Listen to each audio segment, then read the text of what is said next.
the cameras flashed, Mm-hmm. the crowd completely froze. Right. I mean, for almost 200 years, that iconic balcony has been the ultimate symbol of British royalty. The absolute center of it all. Exactly.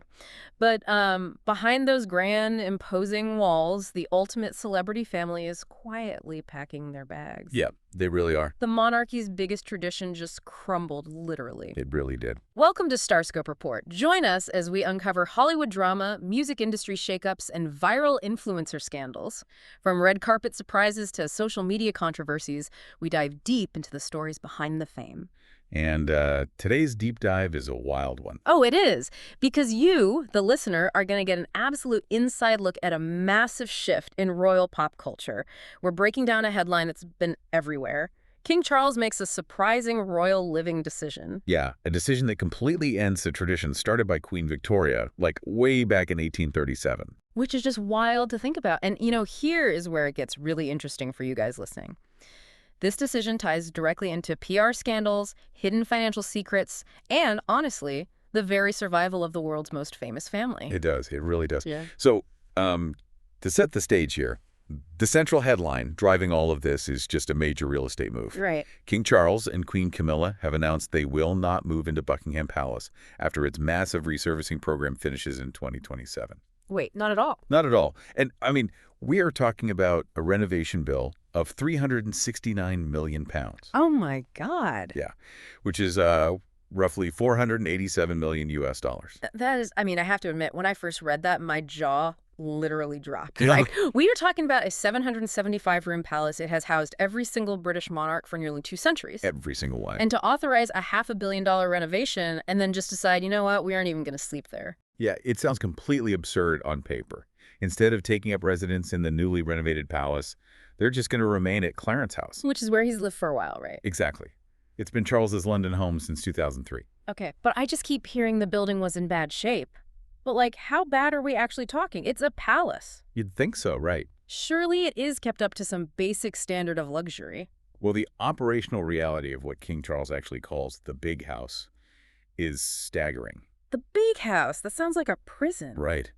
But beneath the gold leaf and all that priceless art, the building has basically been under immense physical strain for decades. Really? Just from people being there? Yeah, just to give you an idea of the scale of the wear and tear in the 2025 to 2026 financial year alone, Buckingham Palace hosted 97,000 guests. Wait, 97,000 guests? In 1 year? In 1 year, across 827 separate events. Oh my wow. I can't even fathom that foot traffic. Right. It includes state banquets, garden parties, investitures.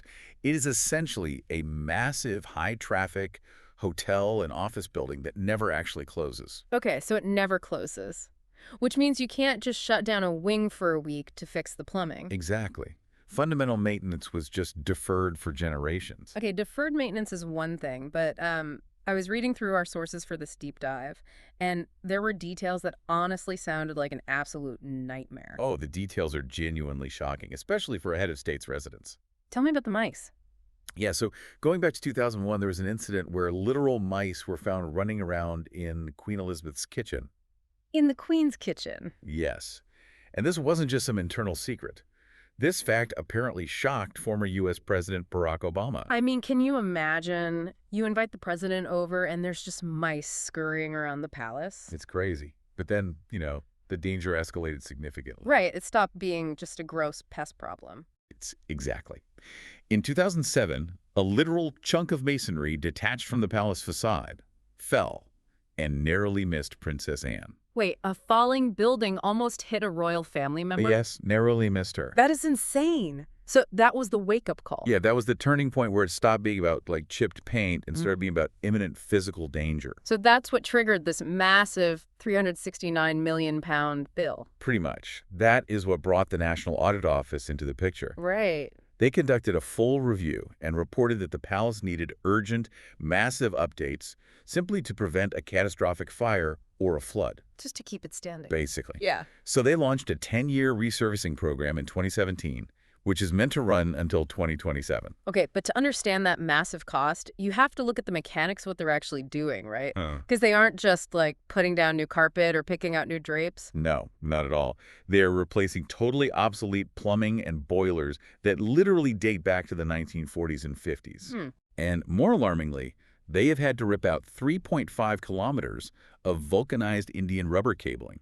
Okay, wait. I've heard of that cabling in the context of really old houses. Yeah. But what makes that specific rubber so dangerous that it justifies ripping open the walls of a historic palace? Well, vulcanized Indian rubber was a standard electrical insulation used many decades ago. Right. But over time, it degrades terribly.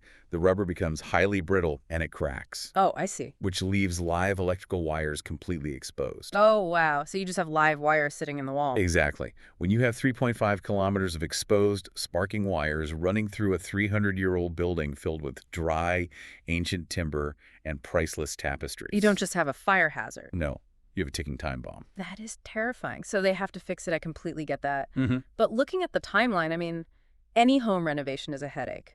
Doing it in a Grade I listed heritage building has to be an absolute nightmare. Oh, it is. Like, they can't just smash through a wall with a sledgehammer if there is a historic 18th century fresco on it, right? And that is exactly why the project has faced such massive hurdles. They've had to undergo 3 separate schedule resets. 3. Yeah. In July 2020, October 2022, and January 2024. Goodness, why so many? A lot of that was due to the unexpected discovery of severe structural damage hidden behind walls, Of course. as well as vast amounts of asbestos that required, highly specialized removal. Right, because once you open a wall in an old house, you never know what you're going to find. Exactly. And then you add the COVID-19 pandemic to that, which completely shut down operations. Oh, right. That alone threw a £22.5 million cost impact right onto the ledger. It just sounds like a money pit. Like, honestly, if you are paying taxes in the UK right now, seeing hundreds of millions poured into a building that is constantly behind schedule has to make your blood boil. It absolutely does for a lot of people, which is why the official royal household is pushing a very specific perspective. What are they saying? They are adamant that the budget is strictly capped at £369 million. Okay. They brought in a single, senior responsible owner, the master of the household, to manage it like a really tight corporate project. Trying to prove they're being responsible? Right. And surprisingly, despite all those setbacks and the asbestos, they currently estimate they will actually finish with a £1.6 million underspend. Wait, really? An underspend? That's what they're projecting. And they're also projecting that the modern boilers and insulation will generate about £3.4 million in annual savings. Just from lower utility bills and efficiency. Exactly. Okay, I'm sure the royals are thrilled with that spreadsheet. Oh, definitely. But it is crucial to look at how this lands with the actual public. Very true. Because the anti-monarchy group, Republic, which is led by Graham Smith, has a completely different take on this. Yes, they do. And it's a powerful argument. Smith points out that if the original sovereign grant from 2012 had simply risen with standard inflation, Right. it would be sitting around £45 million today. Which is a huge difference. Exactly. Instead, it is pushing well over $100 million. So his central question is basically the one we started with. Why on earth is the public funding a £369 million renovation on a house the king has just declared he won't even live in? Right. It's a fair question. It feels like a massive sunk cost fallacy to me. Yeah. You know, like they started the project, they couldn't stop, and now they just have to justify the bill? I would actually push back on the idea of a sunk cost, though. Really? Why? Because this is a highly calculated, necessary pivot. You have to remember the cultural context here. Okay. Yep. You literally cannot let Buckingham Palace burn down or fled. The cultural and historic loss to the United Kingdom would be incalculable. Sure. Yeah, I agree with that. But by removing themselves as permanent residents, Charles and Camilla are actually solving a massive logistical headache. How so? Well, when a monarch lives in the palace, security protocols dictate that public access is severely restricted. Oh, right, because the king is literally upstairs sleeping. Exactly. Yeah. But by moving out, they can open up the East Wing, expand the tour routes, and actually turn the building into a money-generating, public-facing museum Oh, wow. and an event space for a much larger portion of the year. They're essentially transitioning the palace into Monarchy HQ. Monarchy HQ. I like that. But, you know, moving out of the palace might solve their physical safety problem, but it completely exposes their financial one. It really does. Because if they aren't living there, the public starts asking why they are paying over £100 million a year to maintain it. Exactly. And that brings us to the next massive twist. Because the king didn't just open the doors to the palace, he opened his personal checkbook to the public for the first time in history. Such a huge move. And hey, if you are loving these behind-the-scenes royal secrets, make sure you are subscribed. We have got an even crazier twist ahead in this deep dive. Yes, definitely hit subscribe. So, the financial exposure you mentioned is exactly what is driving their next move. Okay, break it down for us. So the sovereign grant, which is the public money that funds official royal duties, travel, property maintenance, and payroll, that grant has skyrocketed. How much are we talking? In the 2025-2026 financial year, it jumped by £45.8 million, landing at a total of £132.1 million. 132 million, wow. Yes. To put that in perspective, the core element of that grant is nearly doubling in just a few years. It's going from $51.8 million in the 24-25 period to an estimated $99.9 million by 27-28. I mean, when you look at those numbers during a time of widespread economic pressure across the UK, the optics are just terrible. Oh, they're a PR nightmare. Right. So to combat that narrative, King Charles did something entirely unprecedented. He really did. He became the first British monarch to voluntarily publish his tax bill. Yeah. For the 2024-2025 financial year, he paid £12.9 million. Which is huge. And the year before that, he paid £11.7 million. In total, he has paid over £30 million in taxes since taking the throne. Which is just a massive chunk of change. It really is. That puts him firmly in the top 100 taxpayers in the entire United Kingdom. Wow. And Prince William actually followed suit, releasing that he paid £7.76 million in the 2024-2025 year. Right. But, you know, to really understand why this matters, we have to look at the mechanics of what they are actually being taxed on. Okay. Because it is incredibly complex. I bet. The king is paying taxes on his personal income and his private estates. Okay, give me an example. For example, he is taxed on the surplus from the Duchy of Lancaster. The duchy actually generated a £25.2 million surplus for him. Wow. Okay. And he also pays capital gains and taxes on private estates, like Balmoral in Scotland and Sandringham. Okay, I have to stop you there because I'm honestly lost. Fair enough. If he is making a £25 million surplus from the Duchy of Lancaster, why isn't that considered state money? Right. Like, where is the legal boundary drawn between what belongs to the country and what belongs to Charles the individual? That is the exact question tax experts have been wrestling with for ages. I can imagine. So, the Duchy of Lancaster is this ancient portfolio of land, properties, and assets that has been held in trust for the sovereign since the 14th century. Okay. It is entirely separate from the Crown Estate. Wait, what's the difference? The Crown Estate includes vast swaths of the UK seabed, prime London real estate, retail parks. And the Crown Estate belongs to the institution of the monarchy. Oh, got it. So its profits go straight to the UK Treasury, which then gives a percentage back to the royals as that sovereign grant we talked about. Okay, so Crown Estate equals state money. Exactly. Yeah. But the Duchy of Lancaster, however, provides the monarch's privy purse, which is their private income. Oh, I see. So Charles pays tax on that private duchy income, but he does not pay tax on the massive Crown Estate or any state assets. Which perfectly explains why this whole transparency move generated so much pushback from critics. It really did. Like, tax campaigner Dan Needle heavily criticized this release. He called it a total sideshow. Oh, a sideshow. Yeah. He argued that it lacks true transparency precisely because that boundary between a personal asset and a crown asset is incredibly wobbly. It is very wobbly. Right. So he is out there demanding corporate-level, detailed accounts where every single penny is traceable. And, you know, the criticism wasn't just from tax experts. Oh, really? No, it came from the political sphere as well.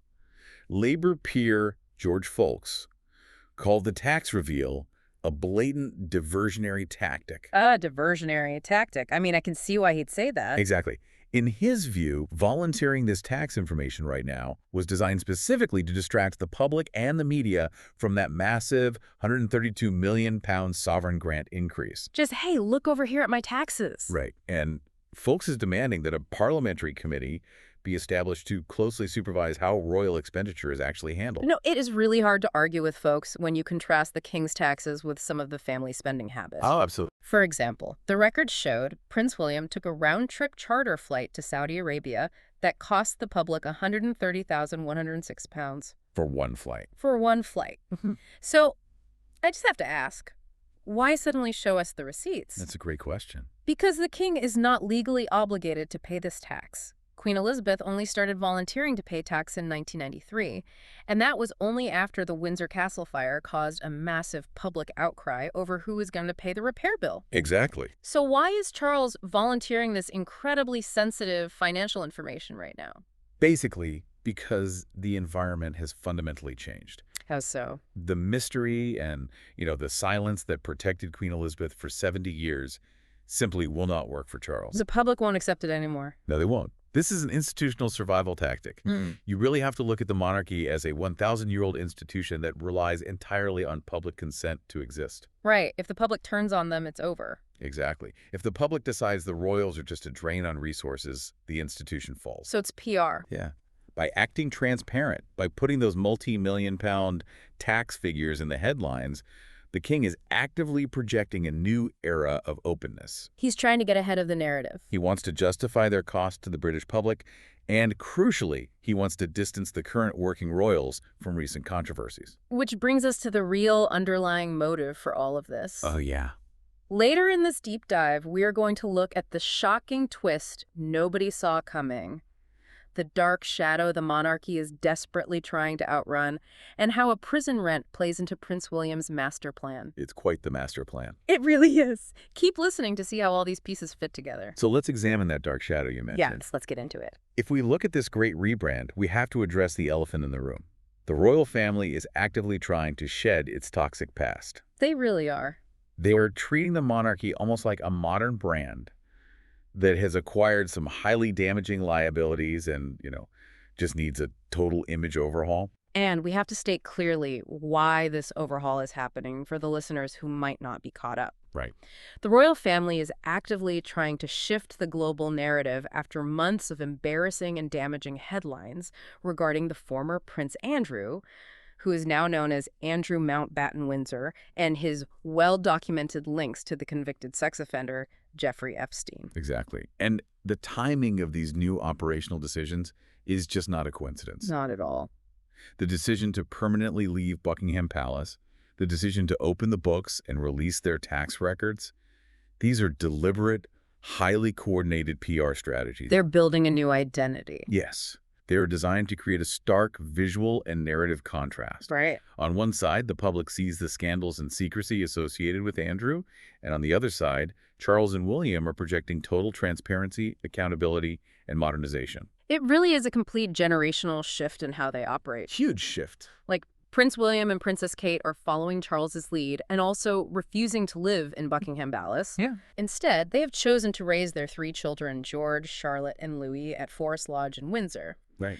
They are intentionally curating this image of a grounded, private family life far away from the massive, crumbling 775-room halls of Monarchy HQ. And Prince William is taking this strategy a step further to reshape his own financial image, too. What's he doing? So, as the Prince of Wales, William controls the Duchy of Cornwall. Okay, another duchy. Yes. Similar to the Duchy of Lancaster, this is a massive private estate designed to provide an income for the heir to the throne. Got it. Within that estate's holdings is Dartmoor Prison. Wait, a prison? Yeah, a literal prison, which currently generates £1.5 million in annual rent for the duchy. Wait. The heir to the throne is acting as a landlord for a prison? Basically, yeah. How does that even work, and what is he doing with that money? So the Duchy of Cornwall owns the land the prison sits on. Okay. So the Ministry of Justice pays rent to the duchy. Oh. But William recognized how terrible the optics are of a billionaire prince pocketing rent money from a public prison. Yeah, that's not a great look. Not at all. So he has chosen to stop personally benefiting from it. Really? Yeah. He requested that this entire £1.5 million be removed from the Duchy of Cornwall's profits. Where is it going? It's being redirected to regenerate the local rural community of Princetown, which sits right next to the prison. Wow. Giving up £1.5 million of guaranteed income to fund rural regeneration is quite the statement. It's a massive statement. And legal experts are taking notice of exactly what this does for their brand, too. Oh, definitely. Like constitutional law expert Craig Prescott pointed out that emphasizing the monarchy as a public, transparent institution makes the contrast with Andrew Mountbatten Windsor all the greater. Right. It basically acts as a protective shield for them. It absolutely does.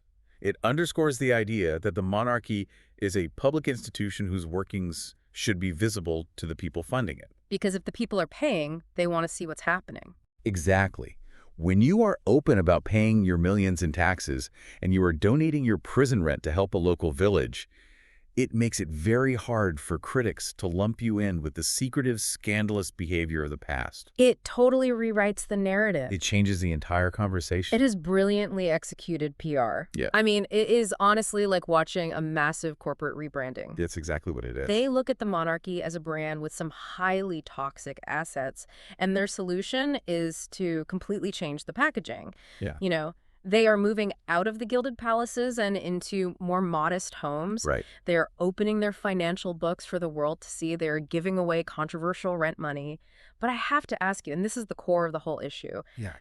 Does this feel like a genuine modernization of a 1,000-year-old institution, or is this just really good, highly calculated crisis management? Honestly.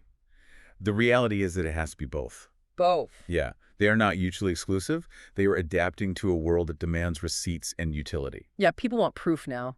Exactly. Charles and William realized that the deferential mystery that protected previous generations simply will not protect them. The magic is gone. It is. By separating their private lives from the shop floor of Buckingham Palace, they are trying to prove they are practical stewards of public heritage, rather than just out-of-touch royals hiding in a crumbling fortress. So where does that actually leave the future of the British crown? It's hard to say for sure. I mean, we are looking at a king who refuses to live in his main palace, Right. who publishes his taxes like a politician running for office, Yeah. and an heir who is giving away his estate profits to local communities. It is a completely different landscape. It really leaves them in a state of rapid, unprecedented evolution. Yeah. They are officially trading the ancient divine right of kings for the public relations strategy of a modern heritage trust. Wow. That is the perfect way to put it. And that brings us to a final provocative thought for you, the listener, to mull over long after this is over. If the royals no longer actually live in their historic palaces and instead treat them purely as administrative offices, monarchy HQs and ticketed museums, at what point do these massive buildings stop being royal homes and simply become state-owned event spaces? That's the big question. Are we witnessing the slow, quiet transformation of the British monarchy into a family of glorified museum curators? It really makes you wonder. It is definitely something to think about the next time you see that famous balcony on the news. You've been listening to Starscope Report, where Jordan and Jamie uncover the stories shaping Hollywood, music, and pop culture. Thanks for tuning in, and don't forget to subscribe for more stories that keep the stars shining.